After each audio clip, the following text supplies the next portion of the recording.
Hi, and welcome back to a brand new episode. Today we gotta address some stuff. I don't know if you're following over on Instagram or maybe you happen to follow Candace Owens on social media, but she talked about me and she talked about our community of single moms by choice. So I'm just gonna have my little response moment, okay? Now listen. I'm somebody who believes that everybody is entitled to their own opinions, their own thoughts, their own choices, their own lifestyle, of course, okay? What I don't agree with, and this goes for everybody, is bashing people or people's choices that you don't really know anything about, to be honest. I think that anybody that is openly spreading hate and negativity is usually somebody who's hurting or is coming from a place of hurt and or ignorance. Now, I am not going to retaliate with, anything rude or unkind or fight back or whatever, because I don't believe that I need to do something like that. Like, that's just really not in my nature. If had this happened 10 years ago, maybe we would be having a completely different conversation. It probably wouldn't have go as well as it is. But you know what? I am comfortable and confident and love the choices that I've made in my life as a mom. My kids are truly the best thing that I've done in my entire life. So, if someone's gonna hate on me for choosing to be a single mom and choosing to do it happily on my own, what am I gonna do? Fight them? You know what I mean? Like, whatever. If what I do and what our community of moms does really hurts somebody or offends somebody that much, it truly has something to do with them and not really much to do with us. With that being said, again, we're not going to be passing judgment here on my channel, on my social media. I'm not about that. I'm really not. One thing that is just like this common denominator though with people that kind of hate on me as a single mom by choice, or many of us, is that, oh my God, they must hate men. This is a very common narrative. Oh, they must hate men. And that's not it. Like, you guys aren't getting it. You're not getting it. And it's so frustrating. Like, my best friend and I talk about it all the time. And it's like, listen, just because I'm not willing to just jump into a marriage or jump into a relationship or just jump into something just to have somebody, like many people do. And again, no judgment. I've been there, okay? I was the girl who was like a serial dater, had to have somebody in my life. I needed companionship. I needed partnership. And that was because of my own issues, okay? My own toxicity. And I recognize that, okay? But to just kind of jump into something or to try to fit something because, the clock is ticking and we need to have a family today. And, I'm in my 30s and, there's only a limited amount of time that I can have a family or whatever. So many of us find ourselves in a position where it's like, oh shoot, like I need to find somebody today. And not really about that. And most of us are really not about that. That doesn't mean that we detest all men. It does not mean that, okay? Or that we hate people that are married. It's not the case whatsoever. Honestly, the thing that I've found very common in our community is that we actually love and value men, but we expect good quality men because we know who we are and we're not willing to settle for anything less than. And that is incredibly offensive to some people. I get that. Like, who do you think you are to think that you deserve this, that, and the other thing? The thing is that when you're able to give everything to yourself that you need, okay, for survival, whatever, we don't have to get into all that, but how it used to be for women many, many years ago, to be able to survive, you needed a partner. You needed that. Now it's not so much. Women are able to provide everything that we need for ourselves. So because of that, we're in a position where we don't need to force something or jump onto the next person who gives us attention or whatever. We don't need that anymore. We don't. So we're able to be choosy. because we're able to have families on our own, and many of us are doing it incredibly successfully. And I know that that's threatening. I know that that's like taboo, or maybe it's unheard of for you. You've never seen that. You know, you have this idea of what a single mom is. You have this idea, all these stigmas and all this narrative that's going around in your head because you've been programmed to believe that as a single mom, or when you think of a single mom, sorry. But the reality is many of us are doing even better than we were when we were with spouses or partners or whatever. And again, I get that not everybody gets that, and that's okay. But the last thing we need to be doing as women nowadays, okay, the last thing we need to be doing is judging each other or trying to tear each other down. We need to be advocating for each other. We need to be speaking up for one another, lifting each other up and empowering one another. So yeah, my only real message to Candace Owens is that I really genuinely wish that she had reached out. We could have had a conversation. I mean, I have a podcast, she has a podcast, she's got a huge platform. I have a good little community of you ladies. And yeah, had she been willing to have a conversation, I would have done it, truly. Because anybody that asks me questions, as long as they come from a place of kindness and openness, I am always open and willing to have a conversation, because I think it's important. I think it's truly, truly important to know why women are choosing to be single moms by choice, and you know, that it's actually a really beautiful, empowering, awesome choice. And I mean, our kids are thriving. And again, many of us have kids that are grown in this community, adults, and they're thriving. Lastly, another thing that stood out is that, I was getting a lot of comments about is, because apparently I didn't watch the whole thing. I couldn't bring myself to do it, honestly. But from what I've gathered from a lot of you, there's a mention of a brothers, that their mom was a single mom or single mom by choice, raised them, and now they're both conflict avoidant. And they're kind of attributing that to being raised in a home with no conflict and that being a problem.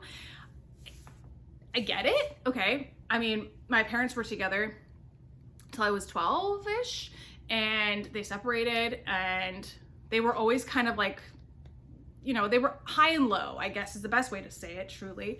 And I'm not laughing, I'm sorry. They would fight, okay? They'd fight in front of us. It would be really not cute sometimes, and love my parents, okay? We've done some work to heal.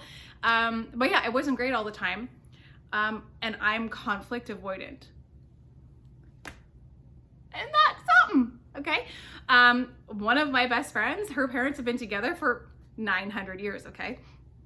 They always fought away from the kids as a respect thing for the kids, because they didn't want them to see fighting or negativity, so they would always kind of take it somewhere else, okay? My friend that I'm speaking of is conflict avoidant. Parents have been together for 900 years. It's a man and a woman. They've been married forever, okay? They have a bunch of kids, and she's conflict avoidant. I mean, you can't attribute it to that. And also, at some point in our lives, all of us, okay, we all have stuff that we have to overcome, okay? So I know, I'm not ignorant to believe that my kids are gonna be completely unscathed. Every parent does a handful of things wrong. It's unavoidable because none of us are perfect, okay? So I know my kids are gonna be like, you know what? You dropped the ball here, here, and here.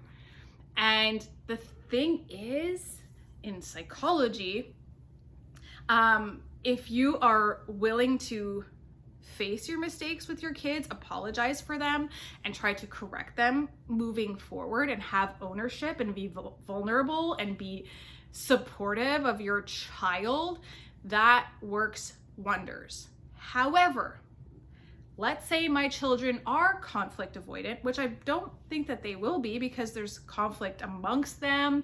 They'll see conflicts with me and my best friend, me and my mom, or we'll do hypothetical like role play type situations, which we do all the time in our home. It's something that I always love to do.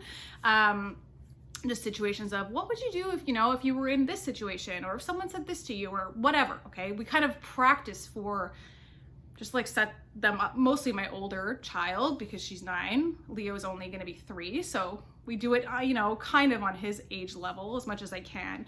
But yeah, I'm not truly that worried about it. But let's say that they are. I mean, I'm a single mom, I've raised them both, they're grown, they're successful, they're thriving, whatever. And their biggest downfall is that they don't really love conflict, and they're not really sure how to handle conflict. To me, I feel like I've done pretty good. Okay, I know that some of you are gonna be like, oh my God, no, your kids need to be perfect, or you failed them.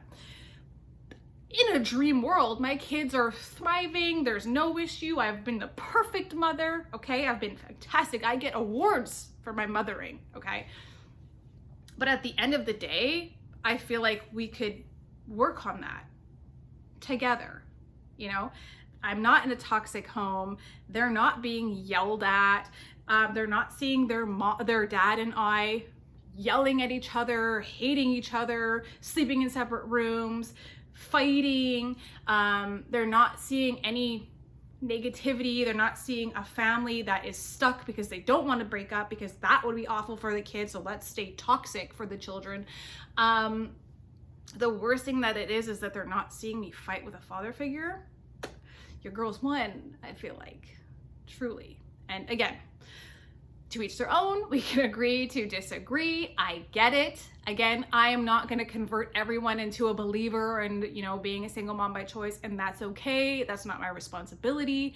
But my responsibility, I feel, as somebody who has created a business and a livelihood, mentoring other women that are single moms or women that are considering this journey, I feel I have a responsibility to at least speak out and to encourage people to slow their roll a bit instead of jumping to judge or to spew negativity in anything in life. Okay, I beg of you to just take a sec and try to find a way to be empowering, kind, thoughtful, respectful, loving, any of those like positive, lovey, uplifting choices that you have to be, you know what I mean? But yeah, that's really all I have to say about that.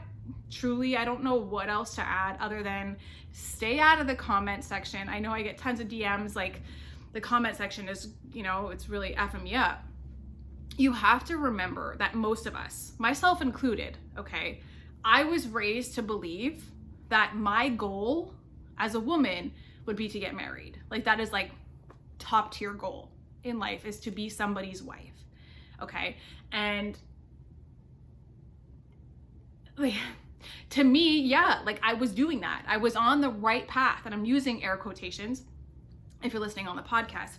And I believe that that was goals. And if I was married, like there's a part of me that's complete. And, my kids deserve this family structure. We needed the white picket fence. We needed the golden retriever. We needed that, 2.5 children. Like that is the goal. That was it.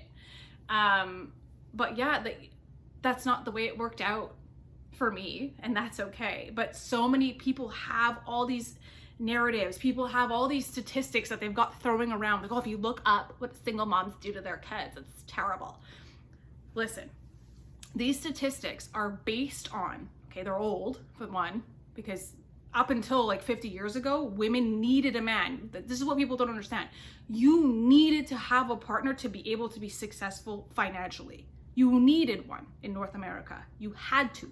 Okay, so without one, no, you're struggling. Of course you're struggling, because you don't have access to the kinds of things that women do now, right? So those statistics are based on women who, if they walked away from a marriage, they were screwed.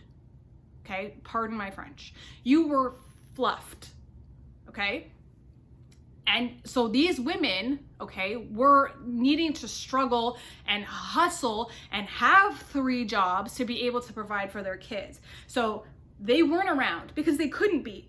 They didn't have the freedom or the ability to be home with their kids. They needed to be working 9,000 jobs and working all the time to try to put food on the table and to keep the lights on.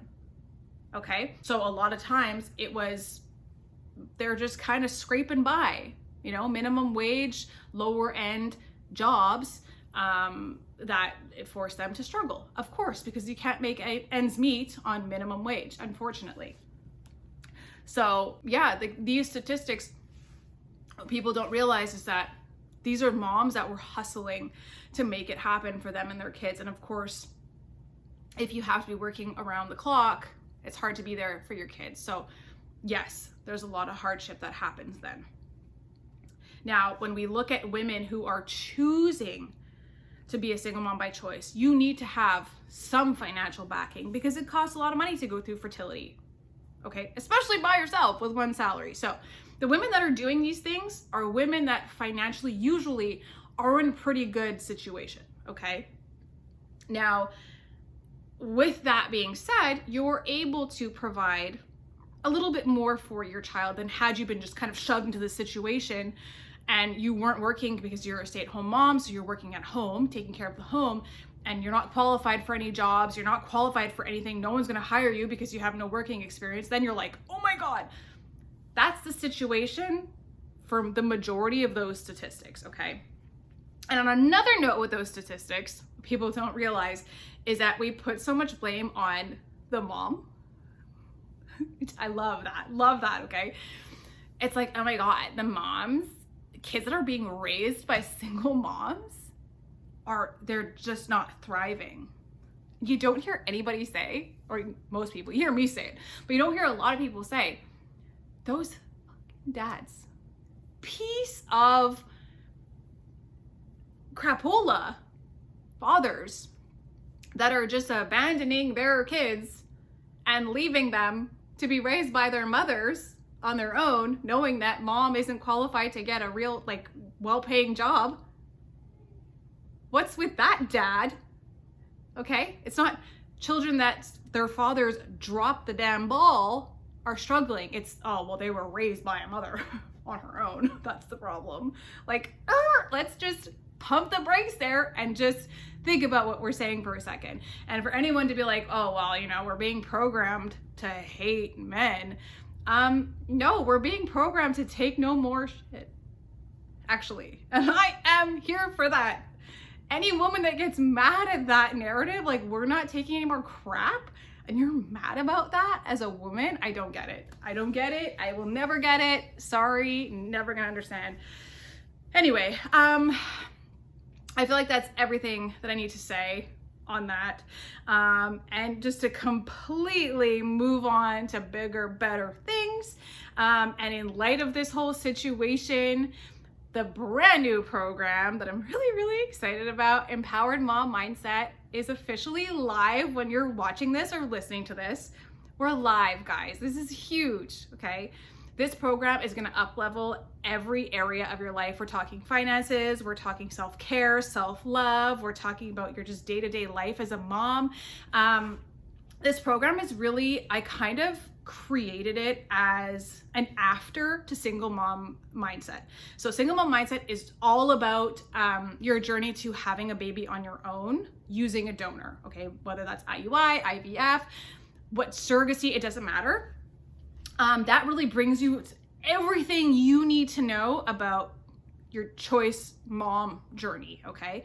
And Empowered Mom Mindset is really all about the after. This is like day-to-day life, helping you up level in your finances, helping you up level in your career, helping you start a business, helping you start making money on the side, because whether we like it or not, money is the source of a better life. Really, we need more money to be able to do more things, to be able to provide more things, to be able to experience more things. So yeah, help you make more money, budget the money that you have already.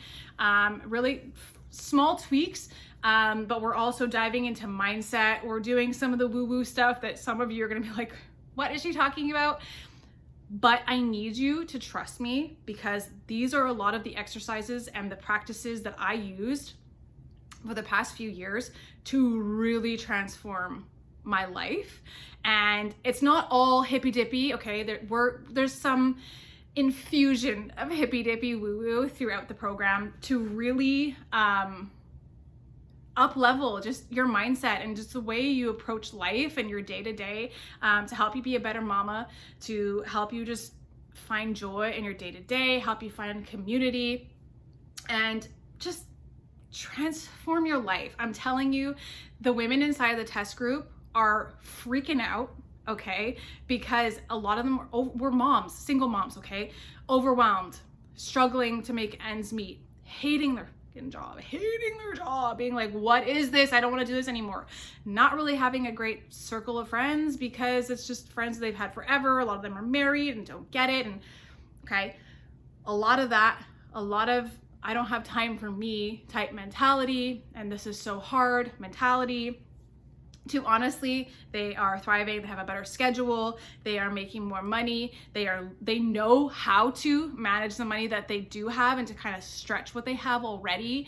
And they're again bringing in more income, they have more patience with their kids, they have a much better outlook, they have created more friendships, they have created more opportunities for themselves. And honestly, when they wake up in the morning, they feel like, I've got this, and their mindset has completely shifted. They are feeling more abundant in their day-to-day, and just life looks so much better. Some of them are dating again, which we could talk about that later, which is really exciting for some of them.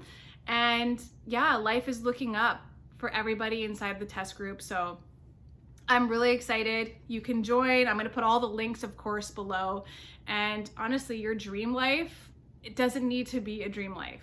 Okay, and your dream life is going to look different than my dream life and vice versa and whatever. But instead of thinking like, oh, that could never happen for me, and believing that things have to be hard because you're a single mom, of course it's hard. I don't want you to live like that. I lived like that for a while, and right after my separation, and even before my separation, for the first year of my daughter's life was really hard with my ex. But yeah, I want, like I say in the intro of the program, I truly want to create an army of like empowered, thriving, unapologetic, happy single moms that are raising happy, authentic, loving, kind, amazing kids. And not only to prove them wrong, but to prove ourselves right. You know what I mean? To be like, holy, excuse my language, holy F you, you know, I'm doing this and I feel amazing, and look at my kids and we're thriving, and I'm doing this all by myself. Okay, I want you to feel that way. I want you deserve to feel that way. You're amazing. The fact that you are a single mom or considering this journey, you're already a queen in my eyes. And join the army. We're gonna take over the bloody world, okay? But yeah, I'm so excited. Thank you for being here. Again, just be kind and stay out of the comment section. And when people are spewing hate and negativity, remember that that is purely a reflection of them and has nothing to do with you or us, our community, our kids. They're just unaware of how amazing it is to be on our side of the things, okay? Have a good week. Love to you. Big, big love to you. See you inside the program. See you next week. Don't forget to like, comment, share, and subscribe. And yeah, have a good week. Bye.